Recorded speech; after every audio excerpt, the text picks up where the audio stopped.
que nous passons la parole à l'accompagnateur anonyme pour ces 15 minutes de présentation. Honorable membre du jury, cher accompagnateur, bonsoir. En observant bien le fonctionnement du mouvement, nous avons constaté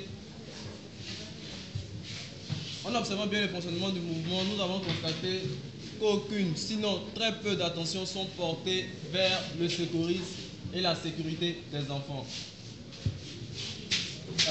Au regard de ce constat, nous avons choisi notre thème, à savoir la contribution du secourisme à la formation des accompagnateurs CVAB. Notre soutenance se fera sous forme de formation parce qu'on n'a pas l'habitude de faire ça. Voilà. Il serait bon que cette soutenance soit suivie de pratique, mais vu le temps, on va prendre des cas bien précis et puis avec des séances pratiques prévues pour demain, vous aurez plus d'informations. Donc là, vous verrez le contexte dans lequel nous avons choisi notre thème.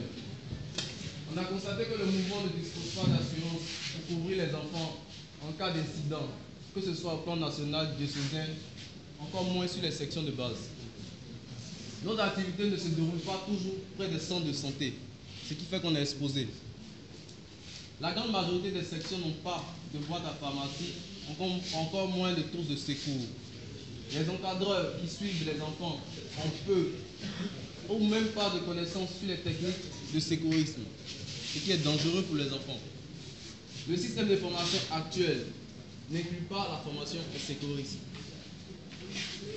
Au regard de ces constats-là, nous avons travaillé. Donc vous verrez le plan. Le travail il est long. Le mémoire il fait 118 pages. On ne va pas se mettre ce soir-là à présenter ces 118 pages-là. Donc on l'a résumé. Vous verrez là déjà le plan du travail. Donc en première partie, nous avons parlé de la connaissance du mouvement. En seconde partie, les gestes élémentaires de suivi. En troisième partie, nous avons fait des suggestions. Concernant la première partie, si nous sommes ici ce soir-là, c'est parce que nous connaissons le mouvement. Donc on ne va pas s'attarder dessus. Celui qui ne connaît pas le mouvement, il ne doit pas être ici ce soir. Donc on va passer directement à la deuxième partie, les gestes élémentaires de suivi. Donc nous avons pris certains cas. Là vous voyez l'historique, notre travail sur la présentation du mouvement. On va passer aux gestes élémentaires de suivi. On a choisi 4 cas. En premier cas, comment alerter les secours. C'est important parce que je ne sais pas si, sinon je ne pense pas que grand nombre de personnes ici ont des numéros d'urgence. Donc, comment alerter les secours? On a là 6 numéros pour pouvoir joindre les secours. 6 numéros gratuits. 6 numéros gratuits. Donc, on a le SAMU, les sapeurs-pompiers, la police secours. On a le centre décisionnel, le centre de décision opérationnelle, le CCDO pour les dangers, les braquages, les problèmes de sécurité. Après ces numéros qui sont gratuits, on a d'autres numéros qui sont payants parce que parfois les numéros gratuits sont saturés. Donc, vous voyez là, ces numéros gratuits, on va se mettre à les citer, vous les avez là. On va passer à que faire. Quelle information fournir lorsqu'on appelle les secours. C'est important. Sinon, on risque de perdre du temps et de laisser quelqu'un mourir comme ça. D'abord, il faut garder son calme en appelant pour l'identifier. Ce qui prouve que ce n'est pas un canular. Ensuite, il faut préciser la nature de l'accident, la nature de l'incident, indiquer le lieu où le problème se pose. Ensuite, décrivez le nombre et l'état des victimes. Après ça, vous devez indiquer les mesures à adopter, préciser la situation, présente des risques, sauf instruction de ne pas raccrocher. Vous suivez les instructions qui vont vous dire au téléphone sans raccrocher le téléphone. Parce que s'ils n'ont pas toutes les informations qui peuvent intervenir, ils peuvent ne pas pouvoir vite arriver sur les lieux. Donc avec vous au téléphone, vous diront, faites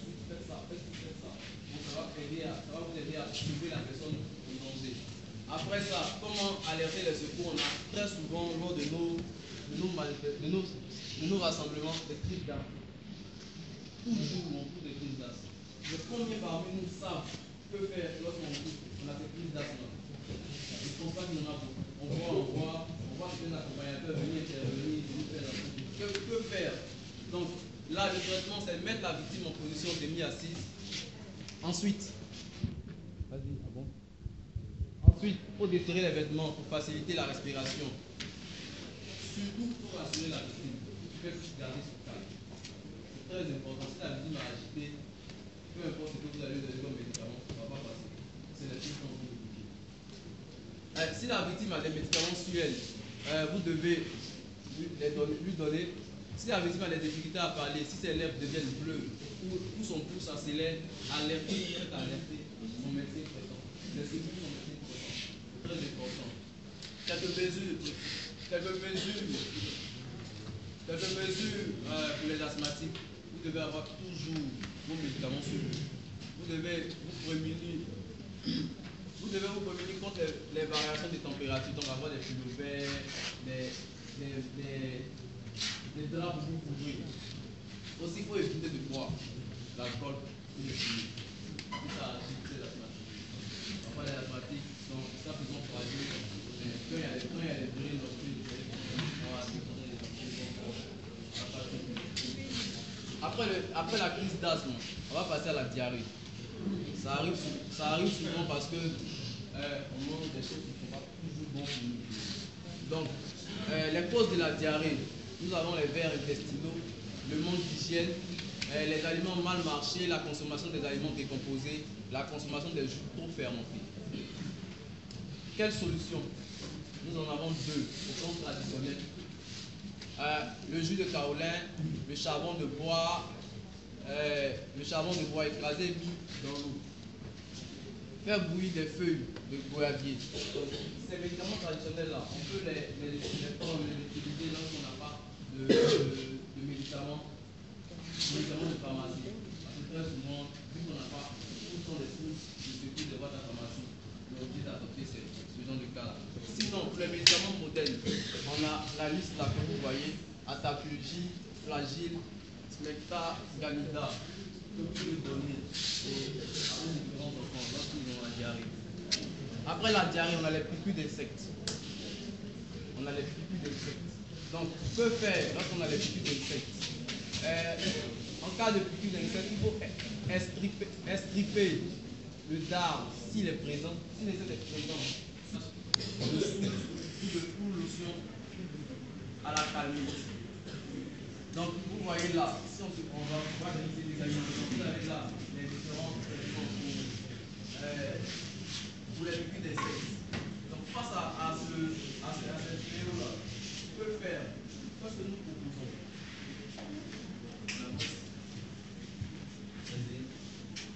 On a fait nos suggestions. Il ne s'agit pas de critiquer. Nos critiquer, il dit, au vu de ce que nous a constaté, parce que c'est compliqué. Donc nous proposons d'abord des formations pour former les encadreurs. Bien s'occuper des enfants. Donc il faut d'abord former les mineurs. Donc là, on a différents thèmes qu'il faut aborder avec les mineurs. Les brûlures, les malaises, les morsures, les ampoules, les plaies graves. Donc là, c'est les différents thèmes qu'il faut apprendre aux mineurs. Déjà s'occuper des enfants avant l'arrivée des accompagnateurs. Après les mineurs, on a les aspirants accompagnateurs. Là encore, vous avez des thèmes à apprendre aux différents aspirants accompagnateurs. Passé ça, nous avons des thèmes à apprendre aux accompagnateurs. En ce qui concerne les accompagnateurs, je vais te gifler, la semaine va partir.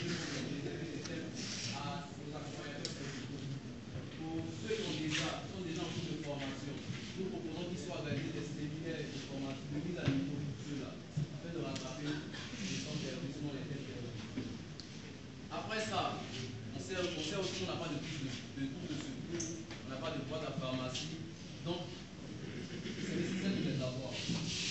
On n'a pas de tour de secours, on a la tour de secours standard.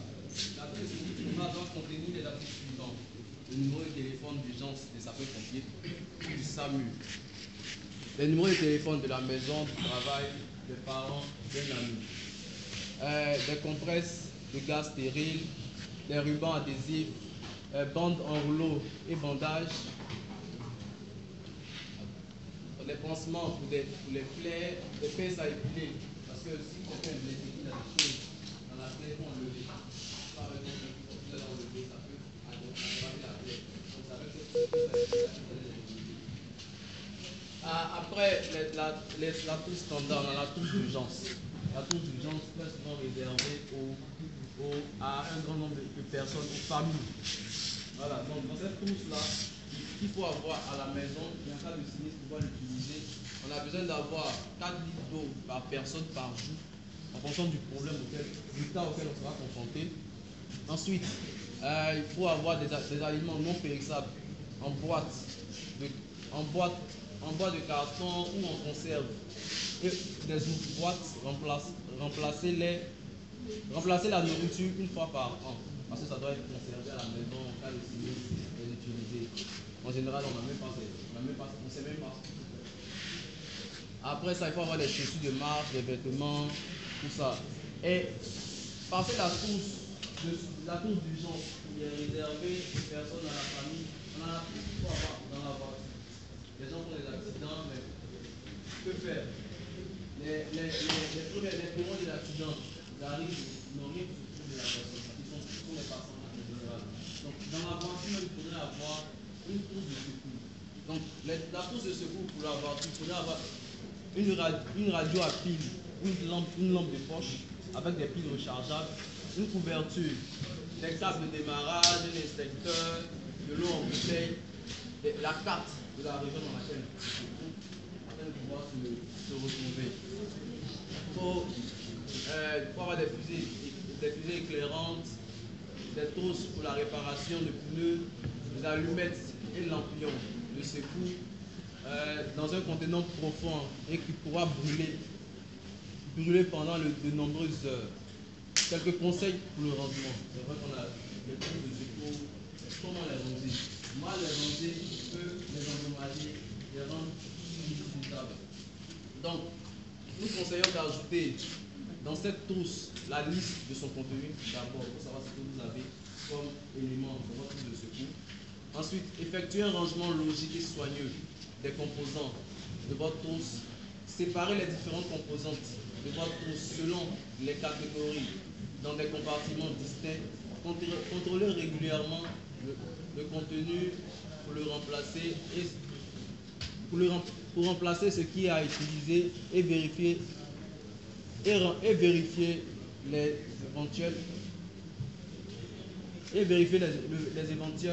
contenants périlleux. On va passer à la conclusion de notre thème. La loi ivoirienne, le code pénal ivoirien sanctionne toute personne qui passe à côté, qui dépasse quelqu'un qui en général dans les villes, on parle non assistance à personne. On voit ça très souvent dans les villes. Mais ce n'est pas seulement dans les villes, c'est valable. Vous êtes capable de partir en prison parce que vous avez dépassé quelqu'un. C'est possible. Vous pouvez comme vous suivre ça. Donc, plus que nous ascendons, et que la loi interdit de dépasser les gens, donc en dehors des actions que nous avons sous notre protection, est-ce qu'il faut dépasser les gens? Parce qu'on n'a pas mis la tête. Parce que le code pénal dit aussi qu'il faut porter assistance à la personne en volonté, dit également qu'en cas d'homicide involontaire, il faut partir. Donc vous êtes face à un problème. Tu ne fais pas, tu partir en prison. Tu fais que la personne meurt, tu peux partir en prison. On n'a pas de formation. Tu t'arrêtes. Voilà, c'est la question que nous devons se poser. Donc nous vous remercions pour le reste. Au cours de votre question, à la suite de votre question, nous allons vous donner les détails et les réponses voulues. Je vous remercie.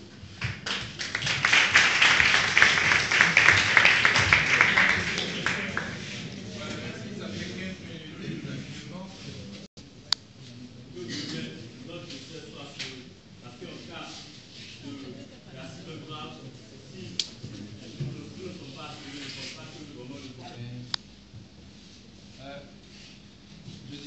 pas, ça sera pas à moi de répondre à cette question-là parce que ça vient de là où moi en section, on m'a dit il y a l'assurance au plan national. Il y aura l'assurance au plan national, il y aura l'assurance au plan national. Ça vient pas, on attend. Ça vient pas, on attend. Donc pour pallier, au lieu de rester là, ne rien faire, pour pallier à ce problème-là, c'est la raison pour laquelle on a travaillé sur ce thème-là, le sécurisme. Parce que grâce en ayant une formation en sécurisme, cela va nous permettre d'éviter les cas graves, de pouvoir régler, de pouvoir, disons, asphyxier même un petit problème qui peut s'aggraver faute de manque de formation. La raison pour laquelle nous avons proposé que les accompagnateurs soient formés, que le sécurisme soit intégré à la formation des accompagnateurs, aussi que nous ayons des prises de secours. Voilà. Ok, il y a Nguessa a dit ceci. Chaque fois, toutes ces informations sont relatées à la télévision. Il y a des informations sur le sécurisme, ça passe. Maintenant, je veux savoir quel est le rapport direct des informations sur le sécurisme que le ciel dans la vie du CVAV. Nguessa dit, tout ce que vous venez de relater passe régulièrement à la télévision. Donc, lui veut savoir quel est le rapport direct entre le CVAV, tout ce qu'on veut apprendre entre l'enfant CVAV par exemple et dans sa vie. Quel est le rapport entre le thème entre le thème sécurisme et dans la vie du CVAV? Puisque tout ça, on a déjà ça à la télévision, ça vous voulez savoir. Moi, je vais répondre, mais je veux d'abord lui poser une question. Est-ce que ce qui passe à la télévision, il a retenu? Est-ce que ce qui passe à la télévision, là, tu as retenu? Non, je vais répondre à la première question. Est-ce que tu as retenu? Est-ce que tu mets ça en pratique?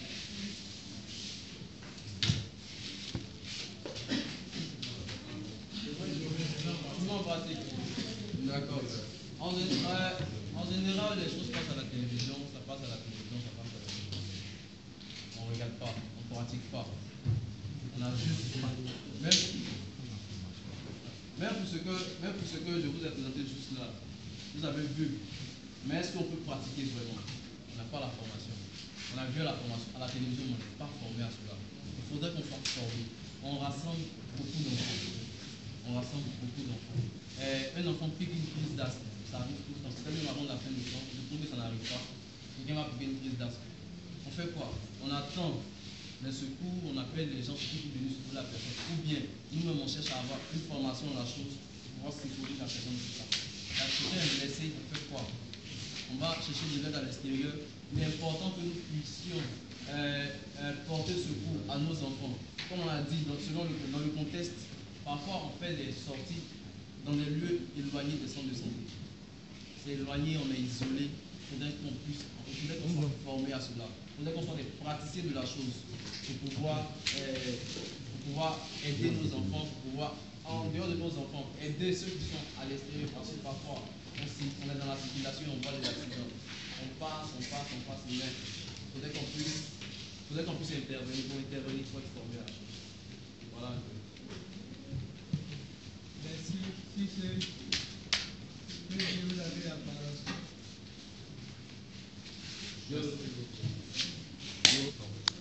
Bien. Merci, Président.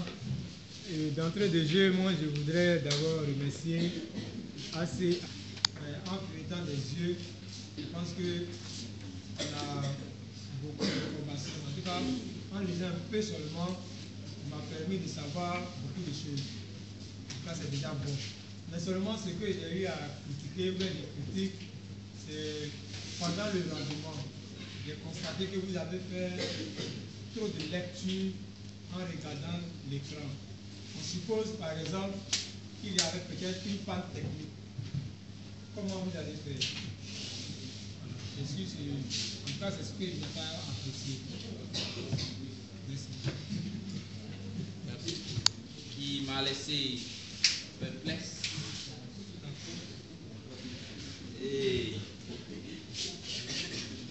le Seigneur nous donne assez de nous fournir ce genre de mémoire.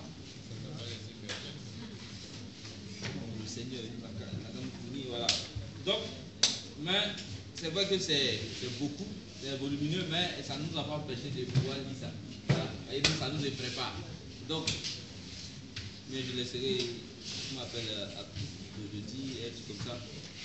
Parce que il y a des feuilles qui n'existent pas chez le président du jury.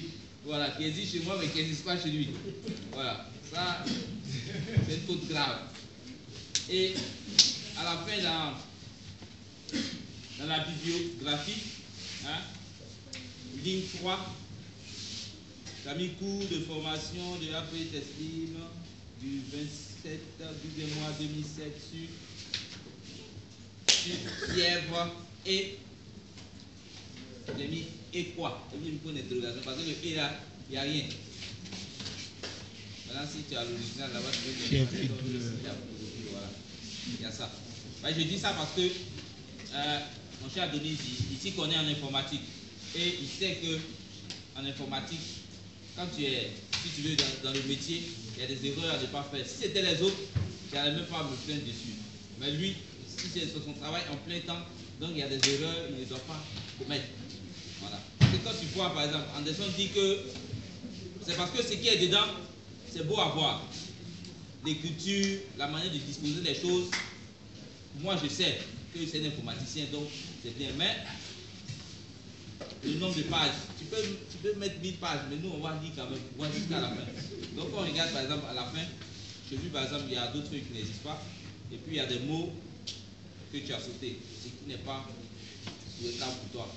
C'est vrai que tu n'es pas un novice dans la chose, donc il ne faut pas que je sois tendre avec toi. Maintenant, concernant les différents médicaments que tu as cités. Bon, tu as cité, mais tu ne nous as pas dit aussi que, je rappelle quoi, peut-être que vous puissiez lire la notice avant de donner, on ne sait jamais. Pourquoi vous avez pris pour 15 ans pour donner un secret de 3 ans, on ne sait jamais. Voilà, donc vous devez aussi lire la notice. Il a cité les différents médicaments, mais il n'a pas précisé le fait qu'on doit lire la notice pour savoir à qui on doit donner ce médicament et comment. Voilà. Il y a pas oral, il y a. Bon, ok. Tout ce que vous savez. Maintenant, concernant les numéros de sécurité dont il a parlé, c'est pour le CC2 seulement, je ne sais pas si les gens vont adresser 2 fois. C'est pour eux seulement qu'il a précisé, c'est en cas de temps. Mais les autres, il n'a pas précisé, c'est pour toi. Les numéros sont là, mais ceux-là, si tu les appelles, peut-être que c'est pour dépannage de l'eau, c'est pour dépannage de ceci. Là, tu n'as pas précisé. Maintenant, pour le CC2, bon, on peut comprendre, puisque tu as une nouvelle structure qui est créée, tu as précisé. Mais pour les autres, tu n'as pas précisé pour dire, bon, ok, tel numéro, quand tu l'appelles, soit c'est les sapeurs-pompiers, bien, soit c'est telle structure qui viendra à connaître. Parce que moi, je prends 110, j'appelle, oh, c'est pas, je vais appeler pour les pompiers, oh, peut-être 110, ça c'est pas pour les pompiers, ça tombe chez un médecin. Moi, je n'ai pas besoin d'un médecin, mon gars est blessé, il faut que je l'envoie à l'hôpital. Voilà, donc c'était un peu ça. Voilà. Donc, merci AC Adonis pour le travail, mais il y a des erreurs d'informaticien que tu ne dois pas commettre. Qui seront préjudiciables pour un futur quand je serai ton employeur. Merci. Merci beaucoup. Arnaud l'a dit. On sent que c'est un travail d'informaticien, un véritable travail d'informaticien, extrêmement bien présenté. Là aussi, pas de faute. Enfin, presque pas de faute. Est-ce que je peux noter à la page 18 par exemple, les gestes impératifs, c'est les gestes impératifs, je pense que vous vouliez écrire. Donc presque pas de faute. Une très belle iconographie couleur qui par moment est centrée et par moment est excentrée gauche, à l'extrême gauche. Il serait intéressant d'uniformiser en centrant toutes les iconographies, d'accord? Ça paraît plus agréable à voir plutôt que de voir certaines images décalées à gauche, certaines images bien centrées. Donc, on va uniformiser tout ça en mettant toutes les images bien centrées. Apétano l'a dit à ma place, hein, moi je n'ai pas de conclusion, je n'ai pas de lexique, je n'ai pas de bibliographie qui figure pourtant dans le plan. j'ai dû aller fouiller ailleurs pour voir que ça existait. Ce sont sûrement des omissions qui font que ça ne figure pas et donc que je ne peux pas critiquer. J'espère que ça a été bien fait. Si les autres n'ont pas parlé, c'est qu'il n'y a pas de problème à ce niveau. Sur ce, je voudrais donc donner la parole à son directeur de mémoire, mais dire qu'en tout cas pour moi, je pense que c'est un travail qui a une très grande portée, un très grand intérêt pour le mouvement, parce qu'effectivement, nous mettons chaque jour notre propre vie et la vie des enfants en danger à travers les différentes activités que nous menons. Et donc, il est donc important que nous ayons de véritables notions de sécurité. Ce qui me permet dans les suggestions de demander à l'impétrant et à son maître de stage si, comme il se fait dans certains mouvements, c'est un peu important que les accompagnateurs aient un brevet de sécurité. Parce qu'on organise des brevets. Des formations théoriques, quand on sort d'ici, on va oublier très rapidement. Il y a quelqu'un qui fait sa formation et qui a le brevet de sécurité avec un numéro reconnu par l'État de Côte d'Ivoire. Je pense que ça fait beaucoup plus sérieux et ça met en plus et les enfants et les parents en confiance. Donc je souhaiterais qu'il ajoute ça dans son document comme suggestion. En tout cas, s'ils le veulent bien, c'est leur travail. Abbé. Bon, merci bien. Patrick me pose la question. Quel est le rapport de sécurité avec le CVAV? Oui, monsieur, le responsable là, c'est dangereux. Enfin, c'est dangereux. Nous avons des enfants. Sachez que tout homme est un potentiel accidenté. Il peut avoir un accident. Et sachez que si tu portes sécurité à quelqu'un, alors tu portes secours, pardon, à quelqu'un, et que dans ton secours, tu entraînes la mort de cette personne, c'est puni par la loi. Fort de cela, il faut que nous, en tant qu'accompagnateurs, nous ayons cette notion de sécurisme. Sinon, nous sommes allés encore plus loin. Demain matin, nous avons contacté un groupe de sécurisme bénévole, la Croix-Rouge. Ils viendront ici nous donner d'abord une séance et par la suite, nous allons, avec notre travail, contacter le bureau du César pour que le bureau du César puisse rentrer, signer un partenariat avec ces derniers-là pour la formation des accompagnateurs. C'est bien que le président du jury nous a proposé le brevet de choses de sécurité. Attends, on dit bien, nous allons mettre ça dans nos suggestions, afin que au moins chaque AP au moins ait une formation, un brevet de sécurité. Je pense que cela va nous permettre d'avancer. Quelqu'un nous parlait d'assurance. C'est vrai, notre travail n'a pas été sur l'assurance. Mon étudiant vous l'a déjà dit que nous, on n'a pas vraiment d'informations concrètes sur ce sujet-là. Mais sachez qu'on ne va pas s'asseoir aussi, parce qu'on n'a pas d'informations, on va s'asseoir et ne pas chercher à faire quelque chose. C'est dans ce sens-là que nous pensions qu'il est tout à fait normal que nous ayons cette formation.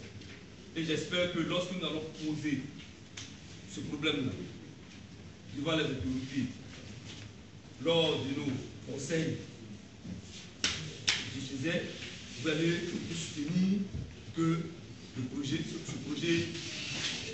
de secourisme-là puisse passer dans la formation des accompagnateurs du diocèse d'Abidjan. Je vous remercie.